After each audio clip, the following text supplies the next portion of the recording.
En pleine nuit, dans les rues désertes de Kharkiv, des combattants ukrainiens patrouillent. Depuis le début de l'offensive russe, la plupart des habitants ont fui. Alors, le moindre passant est suspecté d'appartenir au camp adverse. Même cette vieille dame, visiblement perdue. La ville, la deuxième du pays, fait partie des premières touchées.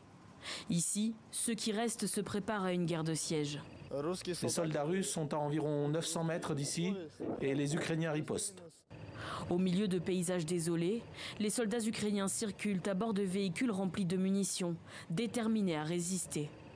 C'est un lance-grenade anglais. C'est ce que nous avons de mieux pour l'heure. C'est vrai, ils ont beaucoup de soldats, beaucoup de chars, beaucoup de véhicules et de techniques, mais nous combattons sur notre terre et nous protégeons nos familles. Les bombardements constants depuis le début de la guerre ont défiguré Kharkiv, une des cibles principales des Russes. Dans ce bâtiment détruit, une sirène pour inviter les habitants à se mettre à l'abri, mais personne pour l'écouter. Beaucoup d'habitations ont subi les bombardements qui ne faiblissent pas.